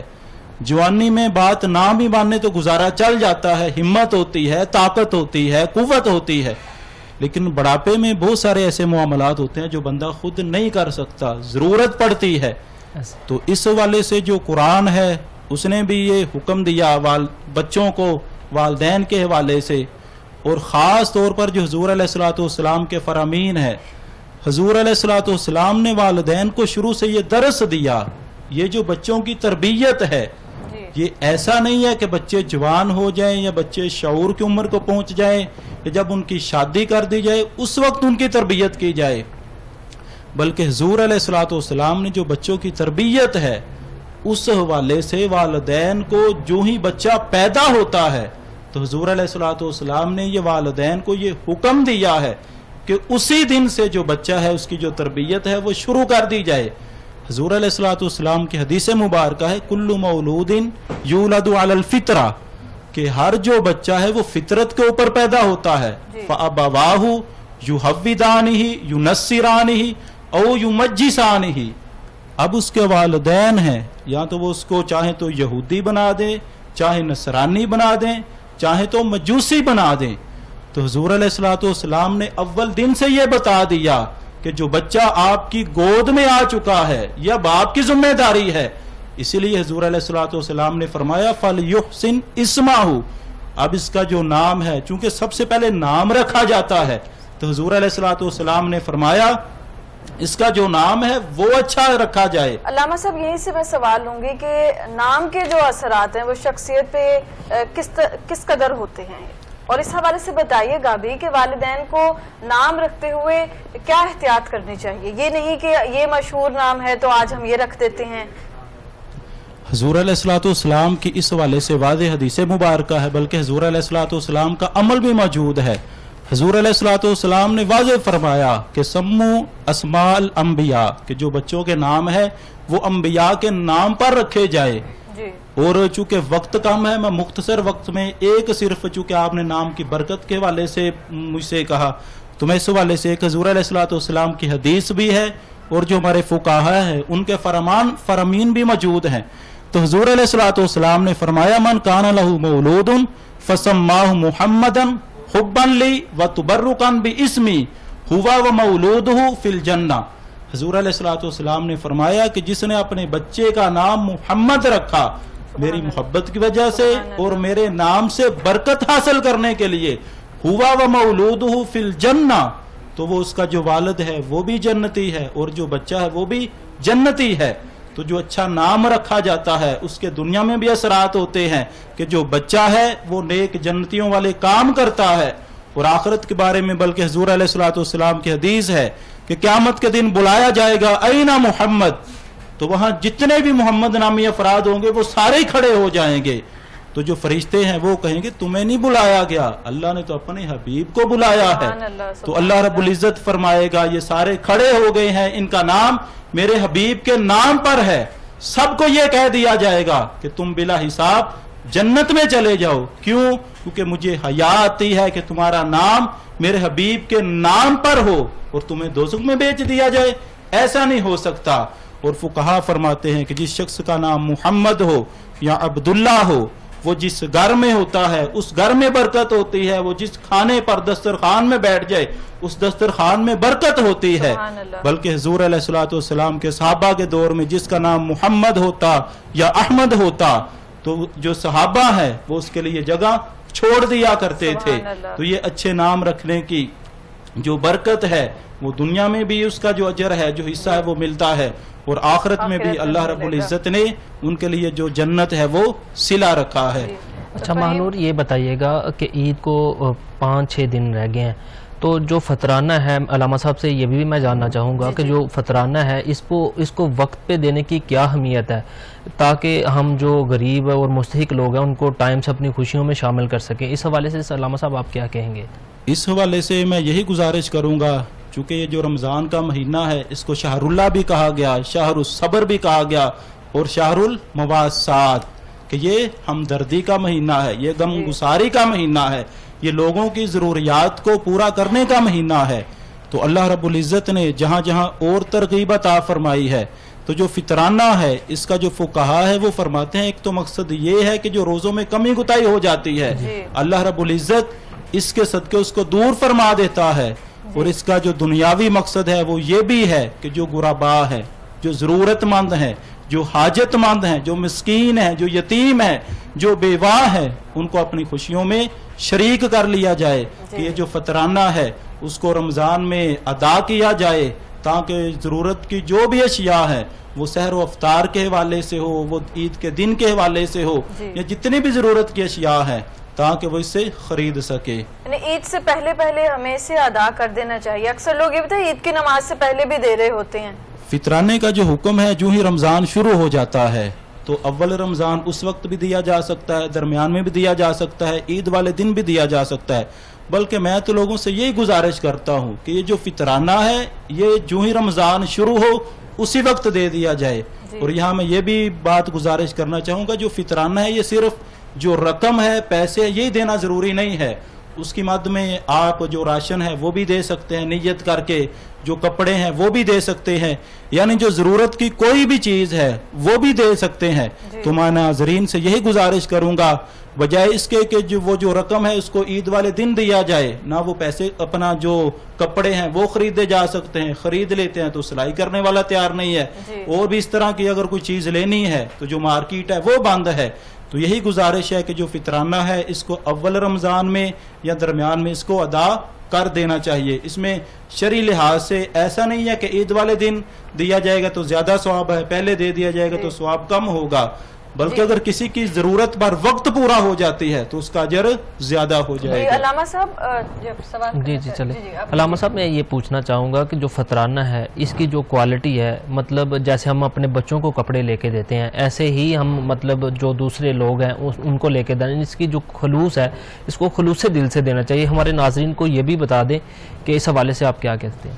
دیکھیں اس حوالے سے میں یہی گزارش کروں گا کہ ہمارے جو فی زمانہ وقت کے مفتیان کرام ہے یا جو بھی علماء ہے وہ اس کی جو ایک مقدار ہے وہ بھی عامت الناس کے لیے نکال دیتے ہیں کہ جس طرح سب سے جو کم کوالٹی ہے وہ گندم کی اس مرتبہ 300 نکلی ہے.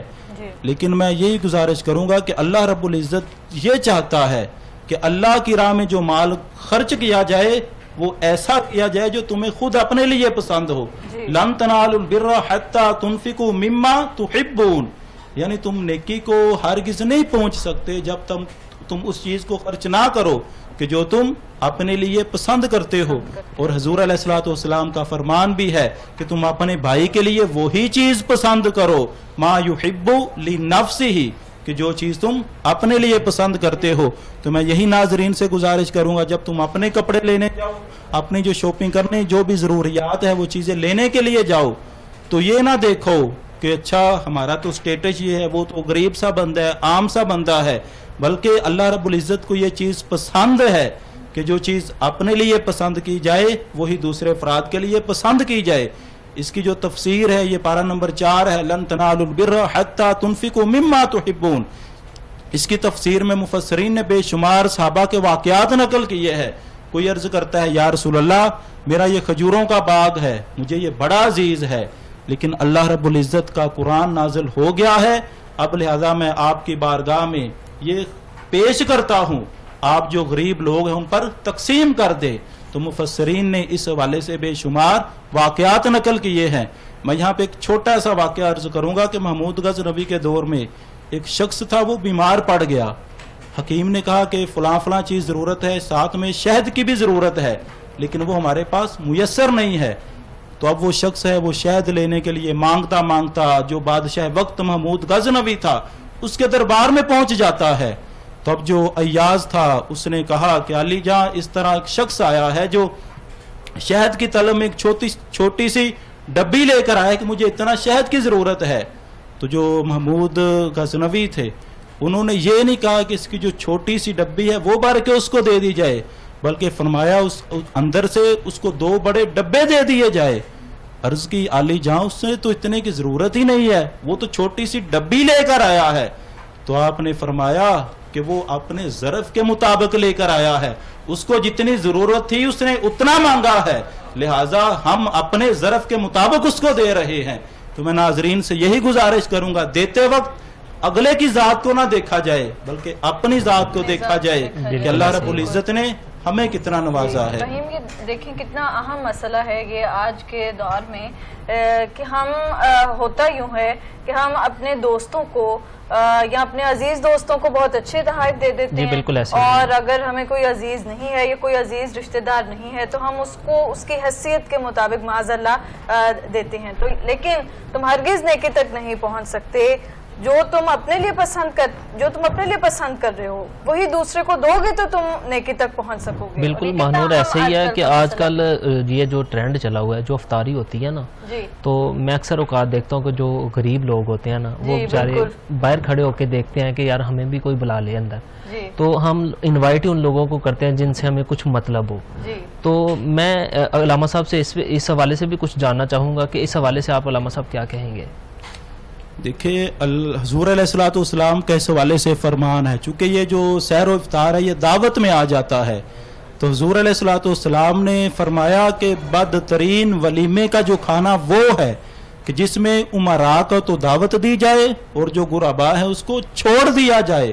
تو یہیں سے میں گزارش کروں گا جو رمضان میں افطاری کروائی جاتی ہے, سحر و افطار کا جو انتظام کیا جاتا ہے, تو اس میں بھی ہماری کوشش یہ ہونی چاہیے کہ جس طرح ہم اپنے لیے پسند کرتے ہیں یا اپنے جو عزیز ہیں ان کے لیے پسند کرتے ہیں, ہماری کوشش یہ ہونی چاہیے کہ جو افراد کے لیے ہم انتظام کرتے ہیں اس میں بھی جو بھی چیزیں اپنا استعمال کی جا رہی ہیں وہ ادنا کوالٹی کی نہیں ہونی چاہیے بلکہ وہ اچھی اور اعلیٰ قسم کی ہونی چاہیے. علامہ صاحب ابھی آپ نے ولیمے کی دعوت کے حوالے سے ذکر کیا ہے, تو یہ بتائیں کہ آج کل تو ہمارا یہی ٹرینڈ ہے کہ ہم صرف اپنے رشتہ داروں کو بلاتے ہیں اور ایک الگ سی رسم ہے, تو کیا یہ ولیمہ ہوتا ہے یا نہیں؟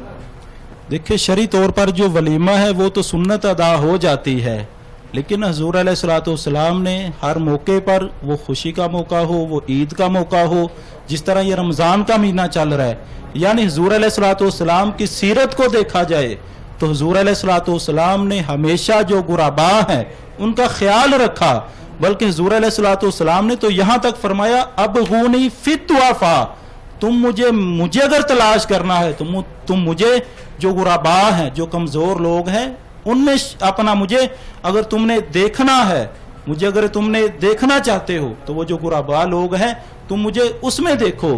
تو حضور علیہ الصلوۃ والسلام نے تو جو غربا ہے, اور اسی لیے حضور علیہ الصلوۃ والسلام نے غربت کو اپنی یعنی خود پسند کیا, ورنہ اللہ رب العزت آپ چاہتے تو اللہ رب العزت کا یہ فرمان ہے کہ حبیب اگر آپ چاہیں تو یہ جو وادیاں ہیں یہ آپ کے ساتھ سونے کی بن کر چلے, لیکن حضور علیہ الصلوۃ والسلام نے جو غربت ہے, فقر و فاقہ ہے, اس کو اسی لیے پسند کیا کہ جو امیر ہوتے ہیں, یہ ہمارے معاشرے کا رواج ہے, اس کے تو بڑے ملنے والے ہو جاتے ہیں, اس کے بڑے غم گسار ہو جاتے ہیں, لیکن جو ہمارے معاشرے کا غریب ہے وہی پیچھے رہ جاتا ہے. تو حضور علیہ الصلوۃ والسلام نے غریب کو چھوڑا ہی نہیں ہے کہ کوئی دنیا میں جب نظر دوڑائے گا تو اس کا چاہے کوئی بھی نہ ہو لیکن اس کا جو نبی ہے وہ ہمیشہ غریب کے ساتھ ہوگا. اسی لیے حضور علیہ الصلوۃ والسلام نے فرمایا جو غربا ہیں, جو مسکین لوگ ہیں, وہ جنت میں بھی ان لوگوں سے کم و بیش 500 سال پہلے چلے جائیں گے. تو میں ناظرین سے یہی گزارش کروں گا کہ اللہ رب العزت نے ہمیں اگر وسعت بخشی ہے, عزیزوں اقارب کے ساتھ, رشتہ داروں کے ساتھ, دوستوں کے ساتھ یہ دعوت و افطار یہ وہ کرنے میں کوئی حرج نہیں ہے, لیکن جب کبھی یہ اس طرح کے پروگرام ہو تو جو غربا ہیں ان کو بھی ساتھ میں شریک کیا جائے, ان کو بھی بلا لیا جائے. جی علامہ صاحب بہت شکریہ آپ کا. ناظرین ہمارا آج کا جو دوسرا موضوع ہے وہ اسلامو فوبیا کے حوالے سے ہے. آج 15 مارچ ہے اور اسلامو فوبیا کے خلاف عالمی دن منایا جا رہا ہے. اب دیکھتے ہیں کہ اسلام کے خلاف کیسے ہتھ کنڈے اٹھ گئے ہیں, اور یہ بڑے افسوس کے ساتھ کہنا پڑ رہا ہے کہ آج ہمارے مسلمانوں کے درمیان بھی کچھ اس طرح کے اختلافات پھوٹ پڑے ہیں اور ہم الحاد کی جانب جاتے ہیں, ہم اخلاقیات کا درس دیتے ہیں, لیکن ہم اسلام کے خلاف مسلمان ہی اٹھ کے بات کر رہے ہیں.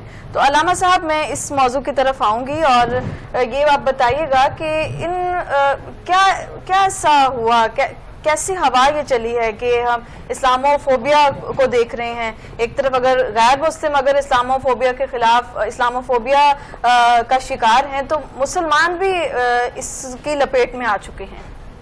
بسم اللہ الرحمن الرحیم. اسلامو فوبیا اس حوالے سے میں آپ سے یہی عرض کروں گا, گزارش کروں گا کہ یہ اللہ تبارک و تعالیٰ کے دین کے دشمنوں کے یہ ہتھ کنڈے ہیں. جی نبی پاک صلی اللہ علیہ وسلم کے دین کو، اس خوبصورت اور پیارے دین کو جو ہے دیکھ کر دشمن، جو حضور صلی اللہ علیہ وسلم نے فرمایا، اللہ کا قرآن کہتا ہے کہ یہودی اور عیسائی یہ کبھی بھی تمہارے دوست نہیں ہو سکتے، کبھی بھی ان کے ساتھ جو ہے تم نے اپنے مراسم جو ہے قائم نہیں کرنی، یہ کبھی بھی تمہارے دوست نہیں ہو سکتے. جب اللہ اور اس کے رسول کا فرمان آ گیا تو پھر ہمیں جو ہے سر جھکا لینا چاہیے اور ہمیں 100% اسے قبول کرنا چاہیے، نہ کہ ہم ان کے ساتھ اپنے مراسم بناتے رہیں، ہم ان کے ساتھ اپنے تعلقات بناتے رہیں. یہ جو ہے جب قرآن نے بتا دیا ہے تو ہمیں اس سے بچنا ہے. اب رہ گئی بات یہ کہ نبی پاک صلی اللہ علیہ وسلم کے اسلام اور دین کے حوالے سے اس طرح کا سخت رویہ رکھنا اور دین اسلام کو اس طرح کا سمجھنا، ایسا بالکل نہیں ہے. یہ تو نبی پاک صلی اللہ علیہ وسلم نے تو اتنا پیار کا، محبت کا درس دیا ہے. سرکار الصلوۃ، انسان تو انسان رہ گئے، حضور صلی اللہ علیہ وسلم نے تو جانوروں کے ساتھ بھی محبت کی. سرکار الصلوۃ والسلام ایک جہاز سے واپس تشریف لا رہے تھے تو راستے میں ایک کتیا نے بچے دیے ہوئے تھے، تو سرکار الصلوۃ والسلام نے کچھ صحابہ کی وہاں پر ڈیوٹی لگائی. سرکار الصلوۃ والسلام نے فرمایا کہ یہاں پر کھڑے ہو جاؤ، ان کی حفاظت کرو جب تک کہ قافلہ یہاں سے گزر نہیں جاتا. تو جو دین کا جو ہے سبق ہمیں رسول پاک صلی اللہ علیہ وسلم نے انسان چھوڑ کر جانوروں کے ساتھ اس قدر جو ہے ہمیں سکھایا ہے. اور سرکار کے صحابہ جہاد کے لیے جاتے تھے، سرکار علیہ السلام فرماتے تھے کہ بوڑھوں پہ جو ہے سرکار نے فرمایا وار نہیں کرنا، عورتوں کے ساتھ جو ہے ان کے ساتھ اس نے سلوک رکھنا ہے. تو نبی پاک صلی اللہ علیہ وسلم تو ہاتھ میں جب تلوار بھی پکڑی ہوتی تھی تو سرکار کے صحابہ نے پھر بھی حضور تربیت فرما رہے ہوتے تھے. سرکار علیہ السلام تربیت دے کر بھیجتے تھے. اسلام جو ہے اتنا خوبصورت دین ہے، اتنا خوبصورت دین ہے. آج جو اسلام کے دشمن بنے ہوئے ہیں اور اسلام کے خلاف بول رہے ہیں، حقیقت میں انہوں نے اسلام کو پکڑا ہوا بھی ہے. حضرت سیدنا فاروق اعظم رضی اللہ تعالیٰ عنہ کے سارے بنائے ہوئے قانون آج ان دشمنوں نے پکڑے ہوئے ہیں اور جو ہے خود کو اپنے آپ کو اپنے جو ہے وہ اچھے ڈگر پہ چل رہے ہیں، اور یہ سارا سلسلہ جو ہے لیا اسلام سے ہوا. جی علامہ صاحب، یہود و نصارہ کبھی ہمارے دوست نہیں ہو سکتے، لیکن اہل کتاب کے حوالے سے اسلام ہمیں کیا حکم دیتا ہے؟ اہل کتاب اصل میں ایک تو یہ ہے کہ اہل کتاب اللہ تبارک و تعالیٰ کا وہ جو دین اور وہ شیڈول جو صحیح معنوں میں جب وہ اترا تھا، اگر اس حالت میں اس کیفیت میں اب تو کھڑا نہیں ہے. ورنہ اہل کتاب کے ساتھ تو رسول پاک صلی اللہ علیہ وسلم نے، اللہ کے قرآن نے رشتے دین لینے کی بھی اجازت دی ہوئی ہے. لیکن اگر کوئی اس لیول پہ کھڑا ہوگا، اگر وہ کئی خداؤں کو ماننے والے ہیں اور کئی جو ہے جیسے حضرت مریم کے حوالے سے عقیدہ وہ رکھتے ہیں، حضرت عیسیٰ علیہ السلام کے حوالے سے عقیدہ رکھتے ہیں، یہودی جو ہیں وہ حضرت عزیر علیہ السلام کے بارے میں جو ہے اللہ کا بیٹا ہونے کا عقیدہ رکھتے ہیں، تو اگر جن کے اندر یہ خرابیاں ہیں تو وہ صحیح معنوں میں اہل کتاب نہیں ہیں اور وہ واقعتاً دین کے دشمن ہی ہیں اور اسلام دشمنی ان کے اندر موجود ہے. اور اگر کوئی ان مضبوط بنیادوں پر کھڑا ہے تو اس کے ساتھ جو ہے وہ تعلق رکھنے کے حوالے سے نبی پاک صلی اللہ علیہ وسلم نے اس کے راستے بتائے. جی علامہ صاحب، میں آپ سے اب سوال کروں گی کہ 5 روز باقی ہیں عید آنے میں، اور ان دنوں ہم جو ابھی ہم عید کی تیاریوں کے حوالے سے بات کر رہے تھے، ہم ان میں مشغول ہو جاتے ہیں لیکن ہم عبادات کو ترک کر دیتے ہیں. تو یہ جو 5 دن ہمارے رہ گئے ہیں اور خاص کر چاند رات، تو ان میں ہمیں کیا عبادات کرنی چاہیے؟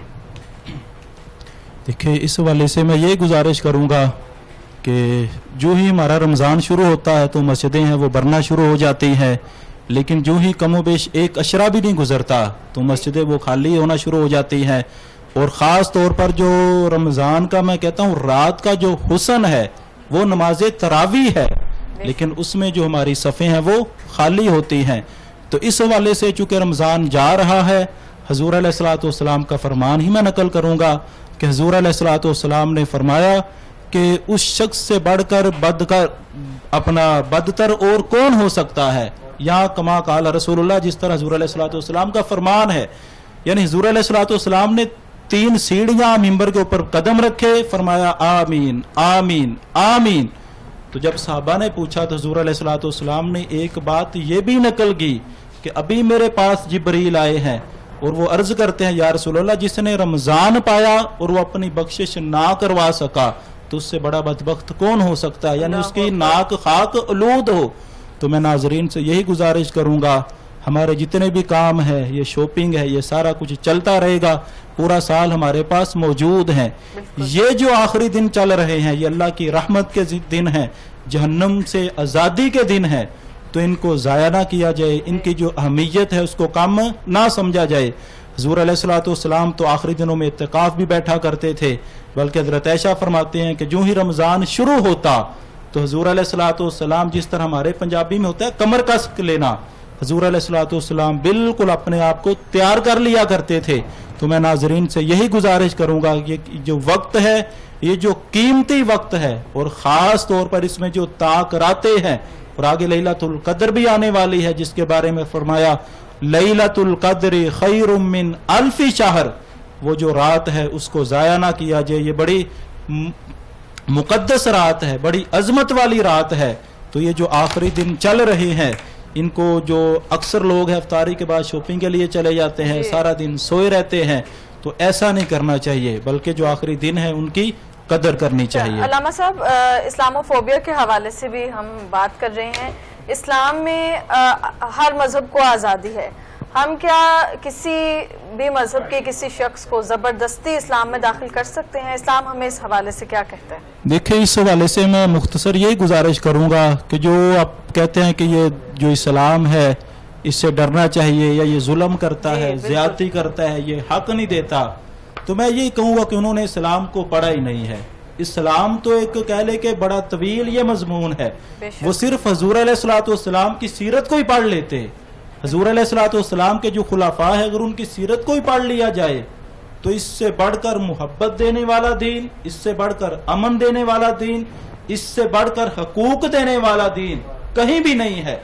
آپ دیکھیں جو عورت ہے اس کے ساتھ کیا سلوک کیا جاتا تھا، تو اسلام جب عورت آئی تو اسلام نے ماں ہے تو کہا اس کے قدموں کے نیچے جنت ہے، اگر بیٹی ہے تو حضور علیہ الصلوۃ والسلام نے فرمایا اگر اس کی اچھی پرورش کی ہے تو حضور علیہ الصلوۃ والسلام نے اس طرح انگلیوں کا اشارہ کر کے فرمایا کہ وہ شخص اور میں قیامت کے دن اس طرح جنت میں ہوں گے۔ تو یہ جو دین ہے، جو کمزور ترین کہہ لے کہ قسم عورت تھی کہ اسلام سے پہلے جس کے کوئی حقوق ہی نہیں تھے، جس کو عام طور پر پاؤں کی جوتی سمجھا جاتا تھا، تو اسلام نے تو اس نے اس کے بھی حقوق کا اتنا خیال کیا ہے۔ اور جو اسلام ہے اس میں کوئی سختی نہیں ہے، شدت نہیں ہے، کوئی حرج نہیں ہے۔ بس یہ جو کہتے ہیں کہ اسلام میں سختی ہے، شدت ہے، یہ اسلام حقوق نہیں دیتا، صحیح معنوں میں انہوں نے قرآن کو اور جو اسلام ہے اس کو پڑھا ہی نہیں ہے۔ یہ اصل میں اسلام کے دشمن ہیں، اور یہ آج سے نہیں چل رہا، یہ اس وقت سے جب سے حضور علیہ الصلوۃ والسلام نے جو دین ہے اس کو پھیلانا شروع کیا، یہ اس وقت سے طریقہ چل رہا ہے۔ وہ کیا چاہتے ہیں؟ یریدون لیطفئوا نور اللہ بافواہہم، کہ یہ جو اللہ کا نور ہے، دین ہے، اس کو اپنے منہ اپنی باتوں سے بجھا دیا جائے، حالانکہ یہ ایسا نہیں ہو سکتا، بلکہ اللہ رب العزت کا یہ وعدہ ہے کہ یہ جو دین اسلام ہے یہ غالب ہو کر ہی رہے گا۔ اس وقت انہوں نے منافقین کو خریدا، اپنے پلڑے میں کیا، جنگ ہوتی تو پیچھے ہٹ جاتے۔ اور آج کا جو دور ہے، آج بھی افراد کو خرید لیا جاتا ہے، لبادہ اسلام والا ہے، کلمہ گو ہوتے ہیں، لیکن حقیقت میں وہ جو مسلمان ہیں ان کو اسلام کے خلاف تعلیم دیتے ہیں، جو اسلام کی صحیح تعلیم ہے اس سے دور کرتے ہیں۔ ہمارا جو ملک پاکستان ہے اس کے خلاف کرتے ہیں، ہماری جو افواج ہے اس کے خلاف پروپیگنڈا کیا جاتا ہے۔ تو یہ سارے کا سارا ان کی کوشش فقط یہی ہے کہ جو اسلام ہے، اصل میں وہ اسلام سے دشمنی نہیں چاہتے، بلکہ ان کو ڈر اسلام کا نہیں ہے، ڈر اس چیز کا ہے کہ کہیں دین کا غلبہ نہ ہو جائے۔ لیکن یہ تو ہو کر ہی رہے گا کہ جو اللہ رب العزت کا دین ہے یہ ساری کائنات پر چھا کر ہی رہے گا۔ علامہ صاحب کی گفتگو سے مجھے مولانا ظفر علی خان کا وہ شعر یاد آ گیا کہ بجھاتے ہی رہے پھونکوں سے کافر اس کو رہ رہ کر، بجھاتے ہی رہے پھونکوں سے کافر اس کو رہ رہ کر، مگر نور اپنی ساتھ پر رہا ہو کر تمام اس کا، مگر نور اپنی ساتھ پر رہا ہو کر تمام اس کا۔ علامہ افتخار صاحب، میں یہ جاننا چاہوں گی کہ آج جو مسلمانوں میں الحاد کا ایک نظریہ غالب آ چکا ہے اور ہم یہ کہتے ہیں کہ اخلاقیات ہونی چاہیے، الحاد کی طرف ہم جا رہے ہیں اور معاذ اللہ خدا نہیں ہے، تو اس حوالے سے گفتگو کیجیے گا اور ہمیں بتائیے گا۔ بسم اللہ الرحمن الرحیم، للہ ما فی السماوات والارض۔ اللہ تبارک و تعالی ہی ہمارا خالق ہے، وہی ہمارا مالک ہے، وہی زمین و آسمان کا بنانے والا ہے، وہی کل کائنات کو پیدا کرنے والا ہے۔ یہ اس صدی میں آ کر جو ہے نبی پاک صلی اللہ علیہ وسلم کے ظاہری حیات طیبہ کے 1500 سال بعد آ کر ایسے لوگ کچھ پیدا ہو گئے کہ جنہوں نے اس طرح کی گفتگو کرنا شروع کی، اس طرح کی باتیں کرنا شروع کی. ورنہ کچھ ایسا زمانہ میں ایسا وقت بھی گزرا کہ جن کے پاس انبیاء تشریف ہی نہیں لائے، جنہیں اللہ اور اس کے رسول کا پیغام پہنچا ہی نہیں، اللہ تبارک و تعالیٰ نے پھر بھی ان کے دلوں میں بھی، اللہ تعالیٰ نے ان کے ذہنوں میں بھی خدا ہونے کا ایک تصور موجود تھا. جیسے ہم پڑھ لیں اصحاب کہف کے حوالے سے، جی اصحاب کہف کے وہ جو افراد تھے ان کو کس نے تبلیغ کی؟ ان کے پاس کوئی اللہ کا نبی نہیں آیا، ان کو کسی جو ہے اللہ کے ولی نے یا کسی نے کھینچ کر ان کو یا اسلام کی طرف یا دین کی طرف نہیں لایا. یہ تو صرف اور صرف اللہ اور اس کے رسول کے ساتھ دشمنی ہے، اور جو ہے اپنے آپ کو جو ہے مسلمانوں پر ہیوی کرنے کے لیے اور مسلمانوں کو کمزور کرنے کے لیے اس طرح کے عقیدے اور اس طرح کے سوشل میڈیا پر باتیں چلائی جاتی ہیں تاکہ مسلمان کمزور ہو جائیں اور مسلمانوں کی کوئی تعداد کو توڑنا چاہیں، یا جو ہمارے معاشرے میں بالخصوص نوجوان نسل ہے جو طبقہ ہے وہ جو بالکل جو ہے دین کو نہیں پڑھتے، دین کو سنتے نہیں ہیں، دین والوں کے پاس بیٹھتے نہیں ہیں اور سوشل میڈیا سے بس دین لیا، سوشل میڈیا سے دنیا لی. اور جو صحیح معنوں میں جو علماء کی صحبت میں یا قرآن کو نہیں پڑھتے، دین کو نہیں پڑھتے، ایسے لوگ پھر ان لوگوں کی چنگل میں آ جاتے ہیں. لیکن اللہ تبارک و تعالیٰ کے بارے میں ایسا خیال رکھنا، ایسا سوچنا یہ کہیں پر بھی موجود نہیں تھا، ہم نے پہلے نہیں سنا تھا. جس معاشرے میں اب ہم رہ رہے ہیں یہاں المیہ یہ ہے کہ اس طرح ابھی ایک اس کی بڑی مشہور بات ہے کہ ہم نے قرآن بھی پڑھا، حدیث بھی پڑھی، قرآن پاک کی آیات بھی موجود ہیں. ثانی اثنین اذ ہما فی الغار کے نبی پاک صلی اللہ علیہ وسلم کے ساتھ جو غار ثور میں تھے وہ حضرت ابوبکر صدیق تھے. اب ہم 1500 سال سے یہ بات سنتے آ رہے ہیں، قرآن نے بتا دیا بھائی، نبی پاک کے حدیث نے بتا دیا، اس کے حوالے سے بھی اب لوگ اٹھ کے کھڑا ہو گئے، وہ کہنے لگے کہ وہ غار میں نبی پاک صلی اللہ علیہ وسلم کے ساتھ ابوبکر تھے ہی نہیں.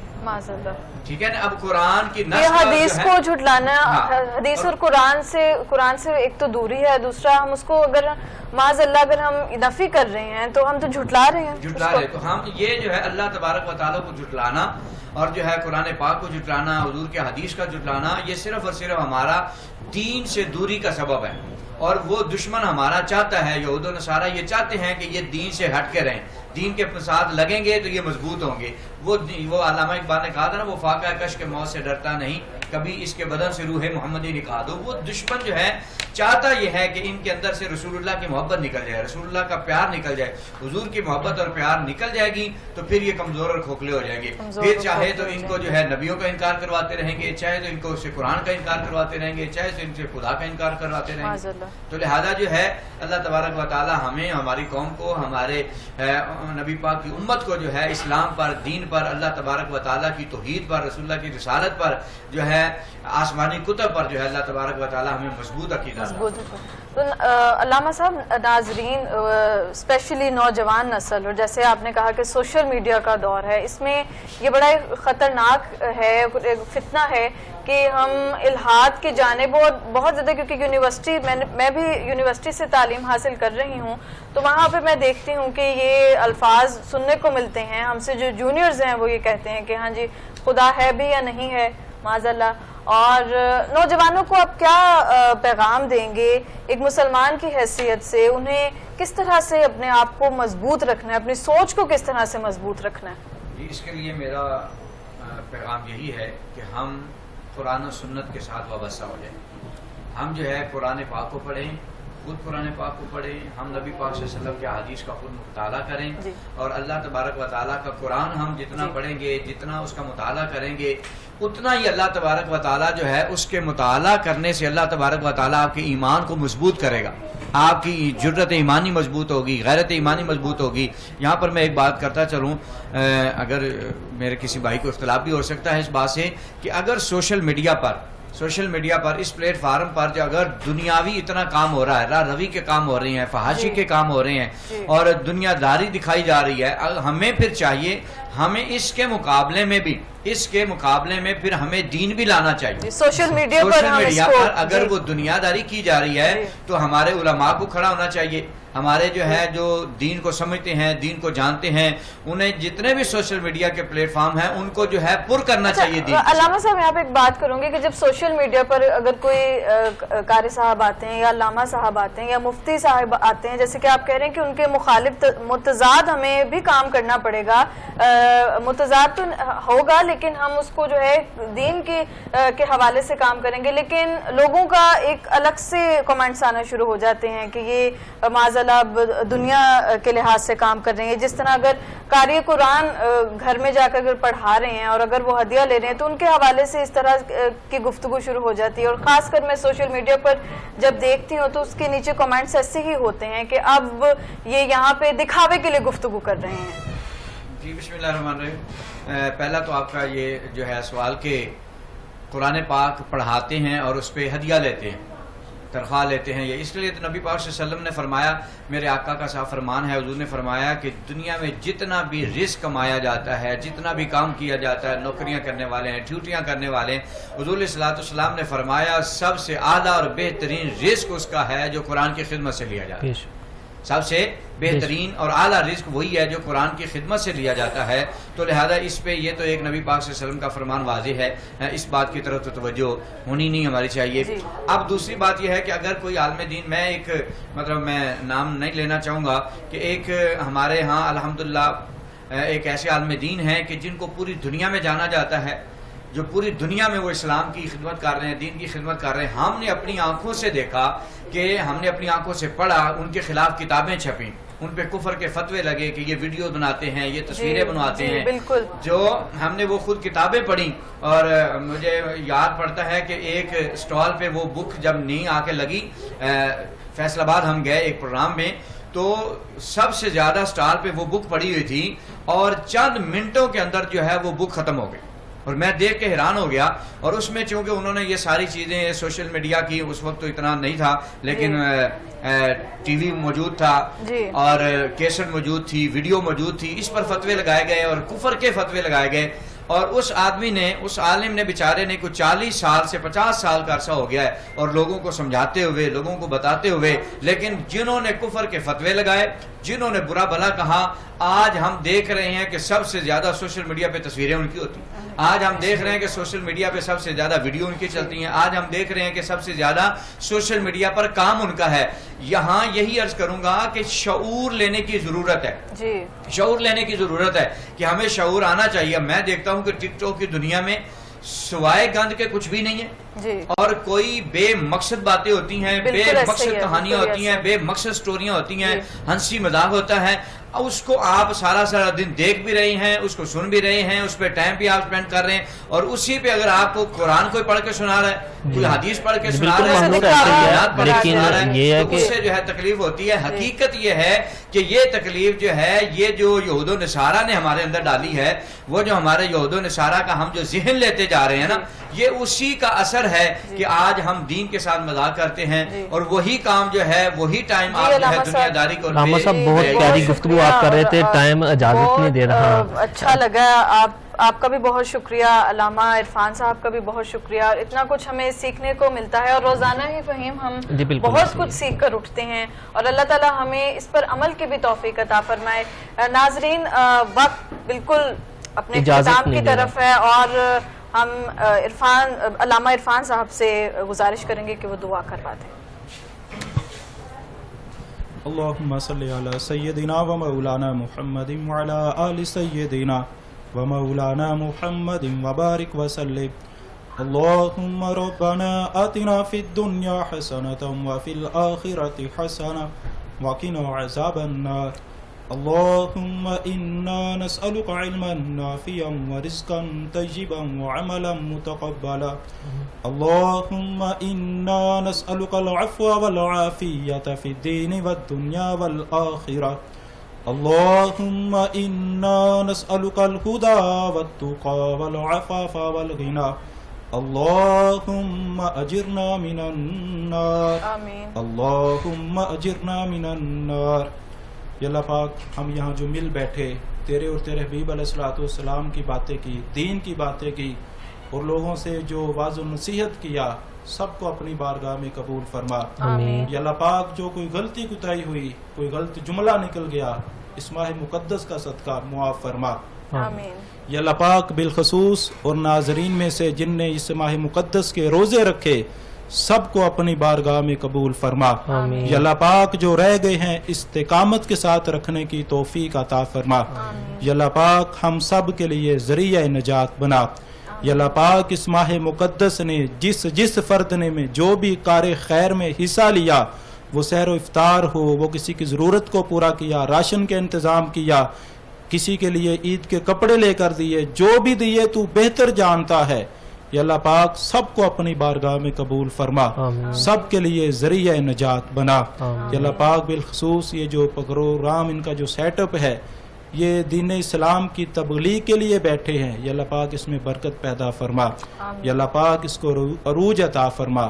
دین متین کا جو کام ہے اور خلوص اور نیت اور جذبے کے ساتھ کرنے کی توفیق عطا فرما. یا اللہ پاک امت مسلمہ کی خیر فرما، بالخصوص ملک پاکستان کی خیر فرما. یا اللہ پاک جو اس کی سرحدوں کی حفاظت کرتے ہیں تو ان کی بھی حفاظت فرما. بالخصوص جو مسلمان اور کفار کی جنگ ہے، مسلمان کو فتح اور نصرت عطا فرما. مسلمانوں کو اسلام کا پرچم بلند کرنے کی توفیق عطا فرما. یا اللہ پاک حضور علیہ الصلوۃ والسلام کی امت میں سے جتنے بھی فرد آج تک اس دار فانی سے ایمان کی حالت سے جا چکے ہیں سب کی کامل بخشش فرما. ہمیں بھی آخرت کی تیاری کرنے کی توفیق عطا فرما. یا اللہ پاک ہم سب کا خاتمہ بالایمان فرما. وصلی اللہ تعالی علی خیر خلق سیدنا و مولانا محمد وعلی آلہ و اصحابہ. آمین ثم آمین. ناظرین افطار کا وقت ہوا چاہتا ہے. مجھے اور میرے کو ہوسٹ فہیم چودھری کو دیجیے گا اجازت دیجیے گا. کل ملیں گے دوبارہ.